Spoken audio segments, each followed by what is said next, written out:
시간 주님께서 우리를 새롭게 하시고 새 힘을 주실 줄 믿습니다. 우리 찬양대 가사 중에 그 생명이 내 안에 해같이 빛난다라고 말씀하신 것처럼 우리 안에서 오늘도 해같이 우리를 밝게 비춰주시고 새롭게 하실 줄 믿습니다. 아멘 하시는데 얼굴이 아직도 어두우신 분들이 있는 것 같아요. 우리가 하는 게 아니라 성령께서 하실 것을 믿고 오늘도 기대하며 나갔으면 좋겠습니다. 금강산도 식후경이라는 말이 있습니다. 속담은 아닌데 그냥 흘러내려오는 말이에요. 아무리 좋은 게 있어도 뭔가 먹어야 된다라는 거예요. 특히 우리나라 사람들이 먹는 게 중요한 것 같아요. 인사가 뭐냐 하면 우리는 만나면 식사하셨나요? 이런 게 인사고, 헤어질 땐 뭐라고 하냐 하면 언제 밥 한번 먹죠? 라는 게 이제 인사예요. 얼마나 먹고 살기 힘들었으면 우리나라 사람들은 만나고 헤어지면서 항상 밥 걱정을 하더라는 것이죠. 그래서 교회 가는 것을 반대하는 분들은 꼭 그렇게 얘기해요. 교회 가면 떡이 나오냐 밥이 나오냐. 그런데 오늘 우리가 읽은 본문에는 예수님께서 그 떡을 아주 배불리 먹여주신 그 사건이 나옵니다. 오병이어 기적이에요. 이 기적의 사건은 이 세례 요한이 순교한 그 사건 그 사이에 두고 이렇게 있습니다. 예수님께서 2명씩 짝지어서 파송을 하셨어요. 내 대신 가서 복음을 전하고 하나님의 일을 해라. 파송을 했는데 제자들이 가서 회개하라고 선포하고 기도하고 손을 얹었더니 놀라운 일들이 일어난 거예요. 6장 12절 13절에 보면 제자들이 회개를 선포하고 많은 귀신을 쫓아내고 많은 병자를 고쳤다라는 거예요. 제자들의 마음이 어땠을까요? 아마 흥분해갖고 아마 돌아왔을 거예요. 그래서 지금 오늘 본문에 보면 지나다니는 사람이 많아 음식 먹을 겨를도 없었대요. 보니까 길가에 그냥 서서 예수님을 붙잡고 밥도 못 먹었는데 지금 제자들이 무슨 얘기를 하고 있는 거예요? 30절에 보니까 자기들이 행한 것과 가르친 것을 낱낱이 고하니 돌아오자마자 너무 기쁘고 흥분해갖고 예수님을 붙잡고 길가에서 밥도 안 먹고 주님 우리가 어디 가서 말씀을 전했더니 몇 명이 하나님을 다시 찾기로 했습니다. 몇 명의 귀신을 쫓아내고 또 몇 명의 병자를 고쳤습니다. 라는 말을 막 하고 있는 거예요. 예수님께서는 제자들에게 이제 됐어. 조금 한적한 곳에 가서 쉬자라고 말씀하시고 배를 타고 이제 갈릴리 바다 건너편으로 가기로 하신 것 같아요. 아마도 사람들이 여전히 예수님을 찾으러 다니니까 제자들도 좀 쉬게 하시기 위해 했던 것 같아요. 근데 배를 타고 이렇게 호수를 가로질러 가는데 사람들이 예수님과 그 제자들이 이제 알아본 거예요. 막 사람들이 소리치면서 예수님이 저쪽으로 가신다라고 말하니까 오늘 본문에 보면 온 마을과 동네에서 사람들이 나왔대요. 그래갖고 그 배를 타고 가는 예수님을 그 해변을 둘러서 달려와서 먼저 도착해 있었다라는 거예요. 배를 타고 가는 예수님을 보면서 해변이 이렇게 둥그렇게 돼 있는데 먼저 도보로 달려갖고 예수님이 가시는 그곳에 그 도시에 가서 먼저 있더라는 것이죠. 왜 이렇게 사람들이 예수님을 쫓아왔는가? 물론 좋으니까 그랬겠죠. 그런데 요한복음 6장 2절에 보면 이렇게 말씀합니다. 큰 무리가 따르니 이는 병자들에게 행하시는 표적을 보았음이로라. 이 성경에 보면 그 백성이라고 되어 있지 않고 큰 무리라고 되어 있는 것은 무리라는 것은 좀 불특정 다수를 칭하는 말이에요. 그러니까 하나님께서 택하신 백성들뿐만 아니라 이방인들과 또 종들과 다양한 각층의 사람들이 모여 있었던 거예요.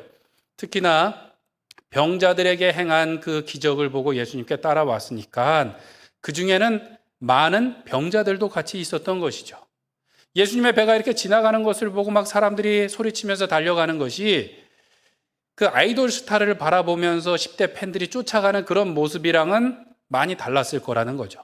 이 다양한 사람들이 특히나 병자들이 예수님을 쫓아가는 모습이 어떠했는가? 오늘 성경에 보니까 예수님이 그들을 보실 때 어떤 마음이었는가? 목자 없는 양같이 그들을 불쌍히 여기셨다라고 말씀하고 있어요.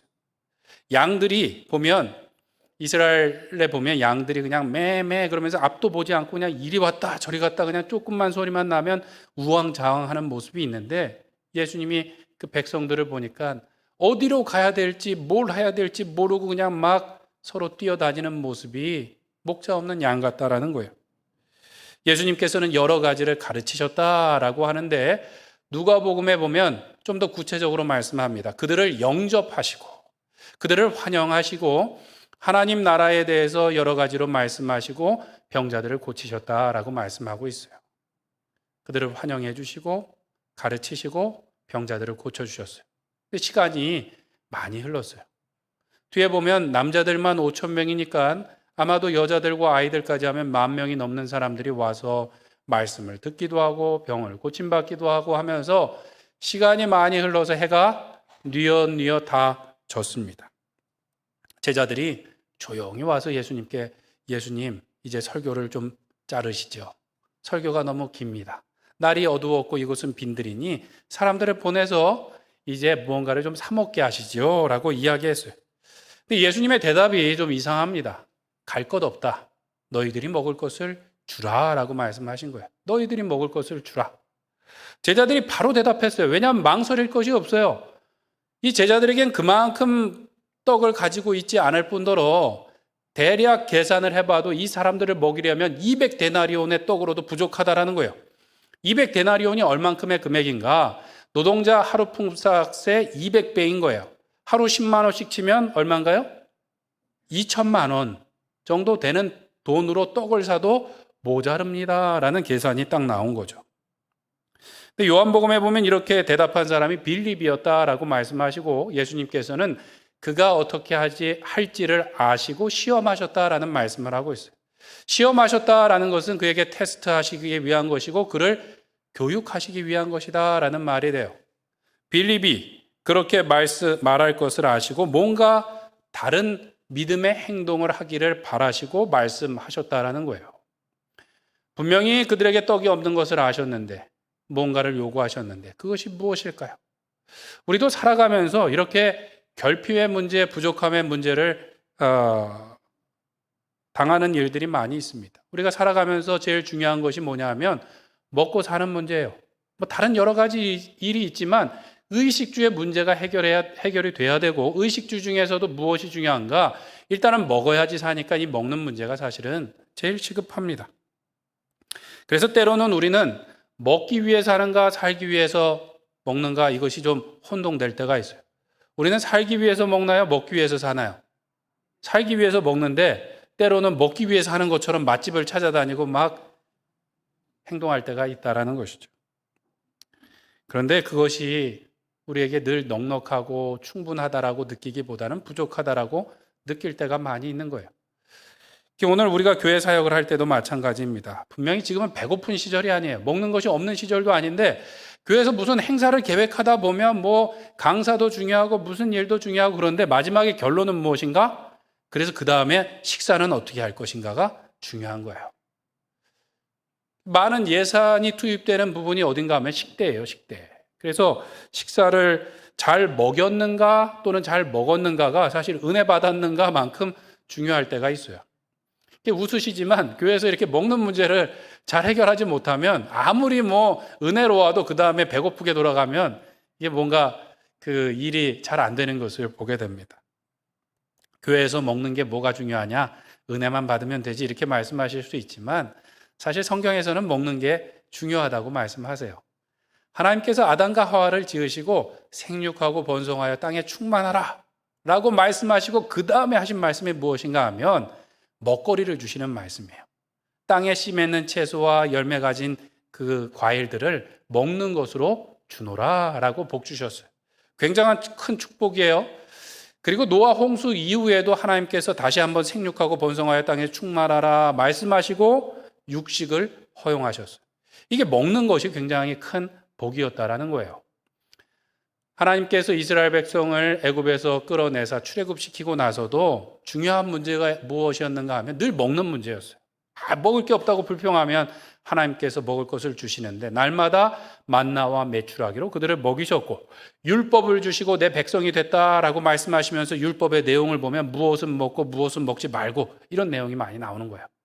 예수님께서 오셔서도 십자가를 지셨는데 십자가를 지시기 전에 내가 새 언약을 준다라고 말씀하시고 제정하신 것이 무엇인가 하면 성만찬이었는데 뭐라고 말씀하세요? 이것은 나의 살이고 이것은 나의 피다. 이것을 먹고 나를 기념하라 라고 말씀하셨어요. 성경은 먹는 것에서 시작해서 먹는 것으로 끝납니다. 먹는 것에서 시작한 문제가 무엇인가 하면 하나님께서 복을 주셨는데 무엇을 먹고 문제가 생겼어요? 선악을 알게 하는 그거 처음 들어보시나요? 선악과를 따먹고 문제가 생기고 결국은 예수님께서 오사 내 살과 피를 주노라 라는 말씀으로 이어진 거예요. 먹는 게 중요한데 성경에 보면 법대로 먹는 게 중요합니다. 그냥 먹는 게 중요한 것이 아니라 법을 따라서 먹어야 돼요. 선악과도 먹지 말아야 되는 법이 있는데 다 먹어도 되는데 그것을 먹으면서 문제가 생겼고 제사법이든 율법이든 그 말씀이 더 중요하다라는 것이죠. 먹는 것이 법을 앞설 수 없다라는 것은 말씀을 앞설 수 없는 것이고 우리는 말씀 가운데 잘 먹고 잘 살도록 이 땅에 보냄을 받았습니다. 오늘 장면에서도 예수님께서는 말씀을 먹이실 뿐만 아니라 그들의 배고픔도 해결해 주셨어요. 이 장면은 광야에서 이스라엘 백성들을 만나와 매출하기로 먹이신 그 사건을 연상케 하는 일이었어요. 빈들에서 목자 없는 양 같은 그 사람들을 주님께서 먹이신 것이죠. 예수님께서 지금 사람들에게 보이시고자 했던 것은 무엇인가 하면 내가 그 광야에서 너희 조상들을 먹이고 길렀던 그 하나님이야 라는 것을 말씀하고 계신 거예요. 그리고 이 장면은 나중에 성만찬 사건하고도 비슷합니다. 설교를 하시고 그 다음에 제자들에게 내 살과 피를 주노라 라고 말씀하셨던 것처럼 예수님께서 그 사람들을 먹이셨다라는 것이죠. 예수님께서는 내가 생명의 떡이니 이것을 먹는 자는 영원히 죽지 않을 것이다 라고 말씀하셨어요. 예수님께서는 이 땅에서 우리의 육신의 생명도 책임지실 뿐만 아니라 자기의 몸버려 우리의 영생을 허락하신 우리의 주님이신 줄 믿습니다. 그렇다면 우리가 어떻게 이 땅을 살아가면서 그 예수님으로 풍성함을 누릴 수 있을까 하는 문제가 우리에게 있는 것이죠. 살아가면서도 우리는 늘 부족하다라고 불평할 때가 있고 실제로 이 부족함을 경험할 때가 있습니다. 교회에서도 사역하면서 제일 문제가 뭐냐 하면 예산 문제예요. 예산 문제. 다툼이 생기는 것도 왜 그래요? 예산 때문에 다툼이 생길 때가 있는 거예요. 그런데 주님께서는 분명히 풍성하시다 말씀하시고 우리의 문제를 해결해 주시는데 어떻게 그 생명을, 어떻게 그 은혜를 우리가 경험할 수 있을까요? 첫째로 우리는 주님의 일을 함에 있어서 사역이 아니라 사람을 바라봐야 되고요. 사업을 하는 것이 아니라 사랑을 해야 되는 거예요. 주님께서 우리를 그렇게 부르셨어요. 파송받고 돌아온 제자들이 음식 먹을 시간이 없었는데도 여전히 바빴습니다. 시간 가는 줄 몰랐어요. 왜 그랬는가? 30절에 보니까 자기들이 행한 것과 가르친 것을 낱낱이 고하니. 누가 행한 것이요?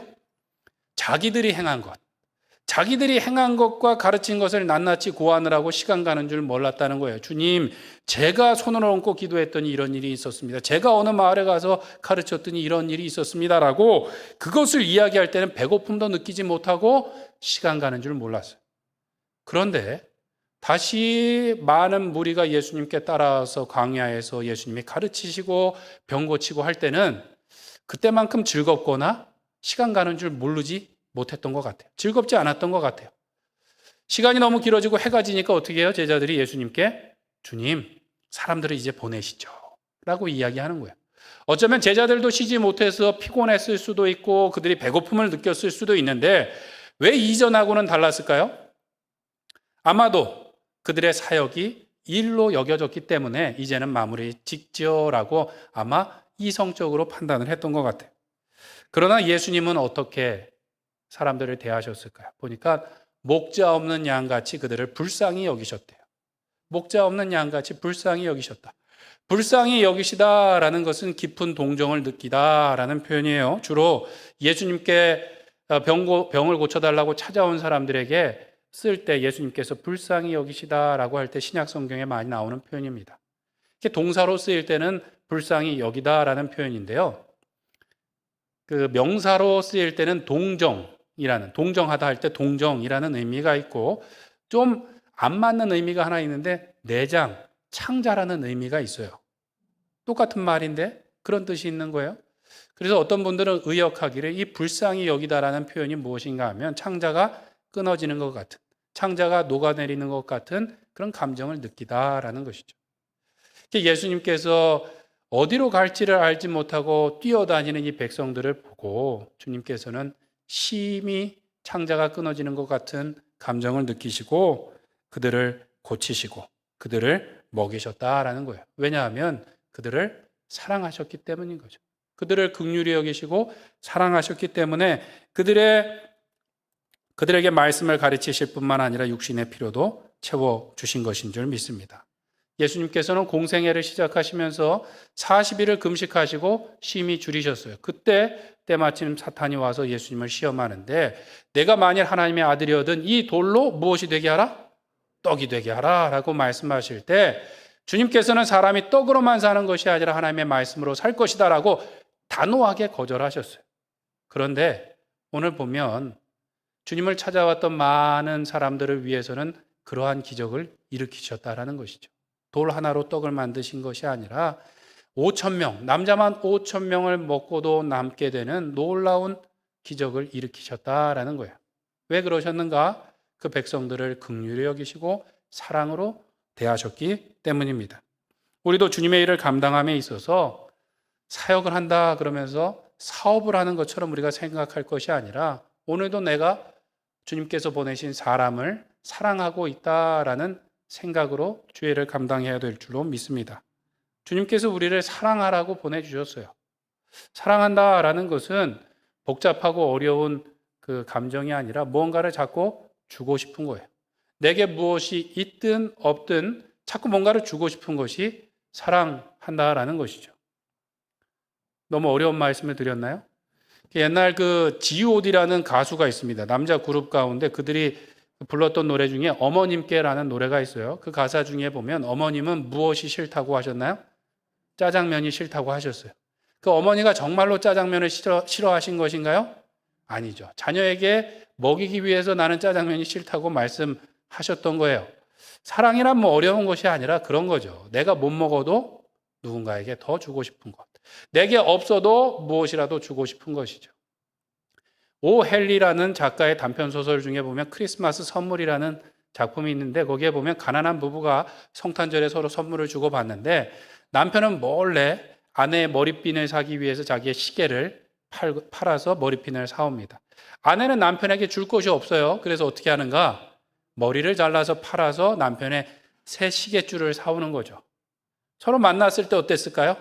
에이그 이 양반아 그러고 그냥 구박을 했을까요? 아니죠. 서로에게 작은 선물을 주고도 말할 수 없는 만족과 감사를 누릴 수 있었을 것입니다. 사랑이라는 것은 그런 것이죠.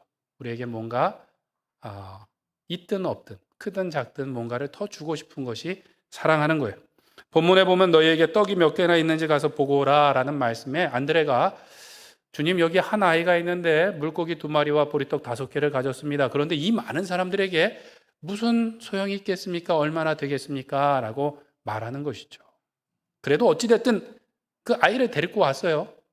강제로 데리고 온 것은 아니겠죠. 아이가 분명히 주님께 이것을 드리고 싶습니다 라고 말해서 가져왔을 것 같아요.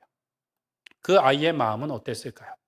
보리떡 5개, 물고기 2마리를 예수님께 드리고 싶은 마음, 예수님을 사랑하는 마음으로 가져 나올 때 그 도시락이 많은 사람들을 먹이고도 남게 되는 은혜의 도구로 쓰임받게 된 줄로 믿습니다. 분명히 보리떡 5개와 물고기 2마리가 진수성찬은 아니었을 거예요. 집에서 내가 먹는 음식보다 분명히 더 좋은 음식은 아니었겠지만 거기에 모였던 사람들의 배고픔을 채울 뿐만 아니라 심령의 갈급함도 채우는 놀라운 도구가 된 줄로 믿습니다. 왜냐하면 그것은 기적의 도구였고 사랑을 전하는 도구였기 때문에 그 어떠한 음식보다 더 맛있었고 만족되었을 줄로 믿습니다. 사랑하는 성도 여러분, 우리는 교회로 부름을 받았는데 교회라는 것은 건물이나 조직이 아니라 하나님께 부름받은 택함받은 사람들의 모임이에요. 우리는 서로 사랑하고 섬기라고 부름을 받았습니다. 내 만족과 내 성과를 위해서 부름받은 것이 아니라 서로의 필요를 채워주고 서로를 섬기라고 우리가 부름을 받았다라는 것이죠. 우리는 일하기 위해서 모인 것이 아니라 서로를 사랑하기 위해서 모였다라는 것입니다. 바라기는 우리가 교회에 와서 무언가를 더 받을까 얻을까 기대하기보다는 무언가를 더 주기를 고민하고 나가고 교회에서 무언가를 더 받을까라고 생각하기보다는 교회에 무언가를 더 드려서 주님의 몸을 아름답게 할까 고민하며 헌신함으로 주님의 몸된 교회와 주님께서 부탁하신 사람들과 가족들을 또 일터를 더욱더 풍성하게 하는 이 오병이어의 기적을 경험하시는 우리 로뎀교회 성도님들 되시길 간절히 축원드립니다. 두 번째로 우리는 계산이 아니라 기도를 해야 되고요. 감시자가 아니라 감사하는 사람이 되어야 될 것입니다. 요한복음에 보면 이 200데나리온의 떡으로도 모자랍니다라고 대답했던 사람이 빌립이었어요. 빌립의 직업이 무엇이었는지는 알 수 없지만 유독 숫자에 강했던 것 같아요. 예수님께서는 빌립에게 말씀하셨어요. 어떻게 이 사람을 먹일까라고 물으셨다라는 것이죠. 그것은 빌립을 시험코자 하십니다라고 말씀하셨는데 빌립이 계산을 잘하고 그것을 의지한다라는 것을 아시고 자기의 계산과 능력이 아니라 풍성하신 하나님, 생명의 하나님을 의지하라고 교훈하시기 위해서 그렇게 하셨다라는 것이죠. 빌립은 딱 보니까 사람이 몇 명쯤 되는지 딱 보였던 것 같아요. 그리고 그 사람들에게 조금씩 먹일지라도 이 정도의 금액이 필요하겠구나. 그러니 안 되겠구나. 예수님께 가서 예수님 사람들을 보내시죠 라고 이야기를 하게 되는 거예요. 자기가 계산을 하고 자기가 결론을 내리고 이미 결정까지 하고 예수님 이렇게 하시죠 라고 제시를 했다라는 것이죠. 이 똑똑하다라 그래야 될까요? 어리석다고 해야 될까요? 이 번데기 앞에서 주름 잡는 것이죠. 창조주 하나님 앞에서 계산을 하고 결정을 내려버리는 거예요. 우리가 그럴 때가 있다라는 거예요. 그런데 이 빌립의 계산이 더 재밌는 것은 무엇인가 하면 예수님께 얘기할 때 각 사람에게 많게 받게 할지라도요, 조금씩 받게 할지라도요. 조금씩 받게 할지라도. 계산을 잘하는 빌립이 어떻게 계산해요? 아주 야박하게 계산을 한다는 거예요. 야박하게 계산을 하고 이미 그것이 불가능하다라고 결론을 내립니다. 예수님의 계산은 어떤가? 성경에 보면 그들의 원대로 주시니라 라고 말씀하고 있어요. 그들의 원대로 주시니라.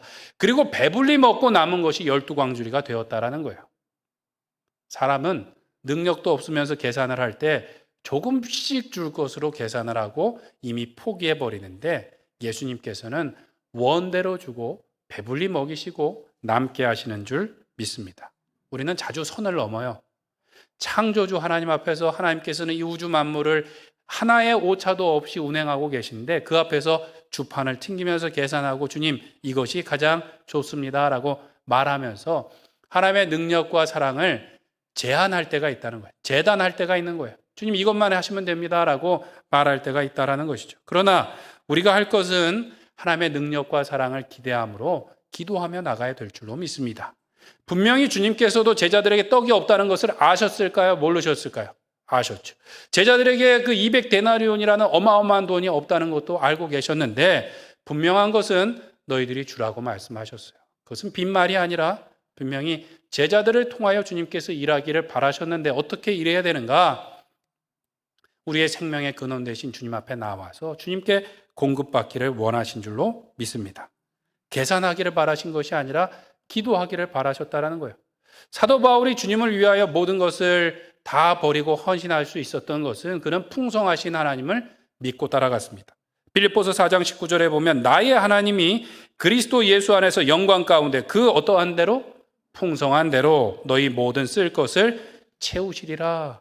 이 믿음 가운데 사도 바울이 주님의 일을 감당했는 줄로 믿습니다. 우리가 기도하는 가운데 특별히 응답받는 비결이 있습니다. 그것은 무엇인가 하면 감사예요. 감사. 감사로 기도할 때 하나님께서 더욱더 많이 주신다라는 거예요. 오늘 본문에서 떡과 물고기를 가지사 예수님께서 하늘을 우러러 축사하시는데 축사한다라는 것은 특별한 기도가 아니라 감사 기도하셨다라는 거예요. 감사 기도. 앉아있는 사람들은 남자만 5,000명이었는데 물고기 2마리, 보리떡 5개를 들고 하나님 앞에 감사 기도하셨대요. 그리고 나눠주라고 말씀하실 때 그 수많은 사람들이 배불리 먹고도 남음이 있었다라는 것이죠. 어떻게 그 기적이 일어났는지는 모르겠어요. 천국 가면 주님한테 꼭 물어보고 싶은 것이 이거예요. 과연 기도할 때 늘어난 것인지 아니면 나눠주면서 늘어난 건지는 알 수가 없어요. 안 궁금하셨나요? 저는 너무 궁금해서 요거하고 또 다른 한 문제를 꼭 물어보려고 마음속에 품고 있습니다. 그런데 사역을 하다 보니까 저는 확실히 믿게 됐어요. 풍성하신 하나님을 믿고 주님 앞에 드리면 놀라운 경험을 하게 되는 줄 믿습니다. 빌립보서 4장 6절에 보니까 이렇게 말씀하세요. 아무것도 염려하지 말고 다만 모든 일에 기도와 간구로 너희 구할 것을 무엇으로? 감사함으로 하나님께 아뢰라. 그럼 모든 지각에 뛰어나신 하나님께서 너희 마음과 생각을 지키실 것이다 말씀하셨어요. 지각에 뛰어난 건 난가요? 하나님이신가요? 하나님이시죠. 우리는 모든 것을 주님 앞에 맡길 때 어떻게 맡겨야 되는가? 감사함으로 맡겨야 된다라는 것입니다. 우리가 잘 아는 그 조지 뮬러 목사님이라는 분은 왜 유명한가? 5만 번 기도 응답을 받았다라고 해서 유명해지는데 왜 5만 번이나 기도 응답을 받는 일이 생겼는가? 이분은 원래 독일 사람이에요. 그런데 영국으로 유학을 갔다가 공부하다가 그곳에 눌러 앉아서 선교사가 돼요. 독일 사람이 영국에서 선교사가 되는 뭐 이상한 일이 있었는데 왜 그런가? 1834년도에 영국에 콜레라가 퍼지면서 많은 사람들이 죽고 거리에 고아들이 쏟아져 나온 거예요. 지금처럼 이렇게 막 코로나 때문에 어려움을 당하고 나서 당시에 고아들이 거리로 쏟아져 나온 거예요. 그래서 이 조지 뮬러 목사님들이 고아를 섬기는 선교사가 되었다라는 거예요. 63년 동안 사역을 하시면서 15만 명의 고아들을 양육하셨다라는 거예요. 15만 명이라고 말씀하셨는데 눈 하나 깜짝 안 하시는 분들은 150만 명을 먹이게 되실 줄로 믿습니다. 이분이 이렇게 많은 고아들을 섬기면서 한 번도 정부의 도움이나 부자들의 도움을 받지는 않으셨대요. 오직 하나님께서 주실 것을 믿고 기도하셨대요. 제일 큰 일이 무엇인가 하면 아침마다 말씀을 펴놓고 감동을 주실 때까지 기다리다가 기도하시는 거예요. 그러면 하나님께서 주시니까 한 번도 이 먹을 거 걱정을 한 번도 안 하고 사셨을까요? 아니요. 매번 기도할 수밖에 없도록 하나님께서 해주셨다라는 거예요. 그분의 이게 일기장을 가지고 이제 전기를 만든 것에 보면 정말로 그 전날에도 먹을 것이 없고 전날 저녁이 됐는데 내일 먹을 것이 없는 경우도 있는데 아침이 돼서 아이들 식사 시간으로 이렇게 모아놨는데 먹을 것이 그날까지도 없을 때가 있었대요. 아이들은 400명이나 되는데 아이들에게 아침 줄 것이 없는 거예요. 아이들을 일단 식탁에 다 앉히고 기도했다라는 거예요. 하나님께 감사 기도를 하는데 속으로는 하나님 이 아이들 굶기실 건가요? 라고 이렇게 기도를 했다라는 것이죠. 근데 놀랍게도 그때 문을 두들기면서 동네 빵집 주인이 오더니 밤새 한숨도 못 자고 그냥 뒤척이다가 아이들 생각이 나서 빵을 구워왔노라고 빵을 주고 가더라는 거예요. 그리고 또 조금 있다가 문을 두들기더니 우유 배달하던 마차가 망가져서 이 우유를 더 이상 배달할 수 없으니까 이 고아원에서 아이들 먹이십시오. 그러고 주고 가더라는 것이죠. 그런 일들이 숱하게 있어서 기도 응답이 5만 번 받았다라고 다 기록하시고 그것을 간증하시게 된 것입니다. 이 조지 뮬러 목사님의 말 중에 제가 마음에 깊이 새겨둔 말이 있는데 그것은 무엇인가 하면 세상에는 단 한 가지 빈곤이 있대요. 그것은 무엇인가 하면 기도의 빈곤이다라는 것이죠. 세상에는 먹을 것이 부족하고 돈이 없는 것이 아니라 한 가지 빈곤이 있는데 기도의 빈곤이라는 것이죠. 우리가 기도하지 않아서 하나님께 받지 못했고 기도하지 않아서 우리에게 모자르다라는 얘기를 조지 뮬러 목사님이 수많은 간증 가운데 하신 줄 믿습니다. 우리가 감사하며 주님 앞에 기도할 때 하나님께서 풍성한 은혜로 채워주실 줄 믿습니다. 감사한다라는 것은 작은 것을 소중하게 여기며 고마워하는 것을 말합니다. 요한복음에 보면 이 남은 것을 거두어 버리는 것이 없도록 하라라고 예수님께서 말씀하세요. 이 남은 것을 거두어서 12광주리가 되는 것을 이렇게 증거하신 것은 얼마나 풍성했는지를 보여주는 것도 있지만 예수님께서는 버리는 것이 없도록 하래요. 이상하죠? 그 전까지는 아주 넉넉하셨어요. 배불리 먹게 원하는 대로 주고 그냥 배불리 먹게 하라고 하셨는데 다 끝나고 나니까 남는 것을 거두어서 버리는 것이 없도록 하래요. 왜 이렇게 알뜰하셨을까요? 처음에는 넉넉하시고 뒤에는 알뜰하시고. 그 말씀은 우리가 얼마나 실수하고 있는지를 아시는 거예요. 작은 것에도 감사하며 그것으로 큰 기적을 경험하기를 바라셨던 것이죠. 그래서 예수님께서는 버리는 것이 없도록 감사하도록 그들로 하여금 거두게 하셨다라는 것입니다. 우리는 반대로예요. 우리는 굉장히 계산을 잘하는 것 같은데 먹다가 버리는 게 많나요? 적나요? 없으신가요? 먹어서 버리시는 분들이 계신데 어쨌든 우리는 반대로 할 때가 있어요. 하루에 음식물 쓰레기가 14,000톤이 나온다 그러고요. 그 다음에 그것이 감이 안 오시지만 우리가 구입하고 요리해서 먹는 음식 중에 7분의 1은 그냥 음식물 쓰레기가 된다는 거예요. 1년이면 500만 톤이 나오게 되고요. 이 손실은 대략 18조 원이 된다고 합니다. 옛날만큼 분명히 먹고 살기 힘든 게 아닌데 우리는 감사가 적어졌고 나눔이 적어졌고 불평이 오히려 더 많아졌던 것을 보게 됩니다. 우리는 반대로 해요. 주님께서 하신 것 반대로 합니다. 우리는 하나님께 드릴 때는 어떻게 해요? 철저하게 계산을 해서 주님 안 되겠는데요 라고 말하고, 누구에게는 넉넉해요? 내 자신에게는 넉넉한 거예요. 먹고 쓰다가 버리고 입고 쓰다가 버리고 하는 것들이 더 많음에도 불구하고 주님 앞에는 뭐라 그래요? 계산해 보니까 안 되겠는데요 라고 말하는 것들이 많이 있다라는 것이죠. 작은 것에도 감사할 때 놀라운 기적을 베풀어 주실 줄 믿습니다. 돈이 많은 사람이 잘 쓰는 것이 아니라 쓸 줄 아는 사람이 쓴대요. 우리가 누군가를 섬기는 것도 돈이 많은 분들이, 물질이 많은 분들이 섬기는 것이 아니라 오히려 적은 분들이 섬길 때가 있어요. 그런데 뭔가 이분들이 적음에도 불구하고 많이 섬길 수 있는 이유가 있어요. 그분들에게 많은 것이 있는데 무엇이 많은가? 감사가 많은 분들이 섬깁니다. 감사가 많은 분들은 자신에게 무엇이 적을지라도 더 많이 섬기는 은혜가 있다라는 것이죠. 예수님이 십자가를 지시기 전에 한 집에 들어가셨을 때 한 여인이 와서 값비싼 향유를 예수님께 붓고 머리카락으로 예수님의 발을 씻기면서 눈물로 예수님의 발을 씻깁니다. 그 여인이 돈이 많은 여인이었나요? 아니요. 사람들이 저 여인은 죄인이라고 손가락질하고 무시하는 사람이었습니다. 그 여인은 분명히 돈이 많은 사람이 아니었음에도 불구하고 무엇이 많았는가? 감사가 많은 사람이었어요. 왜요? 지은 죄가 많고 사함이 많아 그 여인이 감사하는 것이 더 컸다라는 것이죠. 근데 그 자리에서 계산하고 책망하던 사람이 있는데 누군가 하면 가론 유다였습니다. 저것을 팔아서 가난한 사람들에게 주었더라면 좋았을 텐데 라고 계산하던 가론 유다는 나중에 누구까지 팔아먹나요? 예수님까지 팔아먹는 사람이 되었다라는 거예요. 사랑하는 성도 여러분, 우리가 주님께서 주신 은혜에 감사함으로 풍성한 사랑을 주님께 올려드리고 우리를 보내신 우리의 가족과 공동체 가운데 흘려보내시는 우리 로뎀교회 성도님들 되시길 축원드립니다. 1955년에 미국의 오레곤주의 작은 시골에서 위문 공연단이 와서 영화를 상영했다라는 거예요.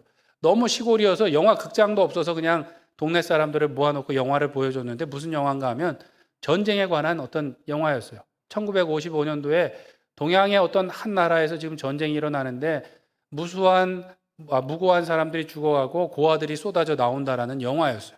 그 나라가 어디였을까요? 한국이었죠. 한국. 그 시골에서 그 영화를 보고 나서 한 농부 부부가 마음에 이렇게 부담이 왔던 거예요. 집에 가서 그 남편이 부인에게 여보, 애들이 너무 불쌍한데 우리가 혹시 입양할 수 있을까? 라고 말하니까 부인이 여보, 우리는 농사져서 우리 먹기도 이게 빠듯한데 어떻게 입양을 합니까? 라고 말을 했다라는 거예요. 하루가 지나고 이틀이 지나는데 하나님께서 계속 마음에 부담을 주시더라는 거예요. 너무 긍휼히 여겨지고 불쌍히 여겨지는 마음이 있어서 농토의 반을 팔아서 그 돈을 가지고 생전 듣도 보도 못한 한국이라는 나라에 와서 8명의 고아들을 입양해서 다시 미국으로 돌아간 거예요. 오레곤주는 진짜 시골입니다. 시골. 깡 시골이에요. 그곳에 이제 아이들을 데리고 왔더니 동네 사람들이 정말 좋은 일을 했는데 나도 그렇게 할 수 없을까요? 라고 문의를 하더라는 거예요. 그래서 방법은 없고 나머지 농토 절반, 그러니까 이제 나머지 있던 것도 다 팔아서 한국으로 와서 그 입양하는 것을 돕는 일을 본격적으로 하게 되었다라는 것이죠. 그래서 총 6만 6천 명의 고아들을 입양해서 살리는 일들을 평생 해오셨는데 이분의 이름이 무엇인가 하면 해리 홀트라는 분이었어요. 홀트 아동복지재단의 설립자가 되셨다라는 거예요. 해리 홀트라는 분은 그 오레곤주의 깡시골에서 고등학교도 졸업하지 못한 사람이었다라는 거예요. 가진 것도 우리가 지금 땅 갖고 얘기하지 미국에서는 땅값이 그 넓은 땅의 땅값이 돈도 아니었는데 그것을 팔아서 8명의 생명을 구원하다가 6만 6천 명의 생명을 구원하는 축복의 통로로 쓰임받게 된 줄로 믿습니다. 사랑하는 성도 여러분, 주님께서는 우리를 교회로 예수님의 몸으로 부르셨는데 일을 하라고 부르신 것이 아니라 사람들을 섬기고 사랑하라고 부르셨습니다. 우리가 오늘도 일로 바라보면서 사업을 하는 것처럼 내가 얼마나 큰 일을 행할 것인가를 고민하는 것이 아니라 오늘도 사랑하는 마음으로 내가 무언가를 줄 것인가를, 감사하는 마음으로 주님 앞에 어떻게 나갈 것인가를 고민함으로 우리를 보내신 곳에서 오병이어의 기적을 일으키시는 우리 로뎀교회 성도님들 되시길 간절히 축원드립니다. 우리 시간 함께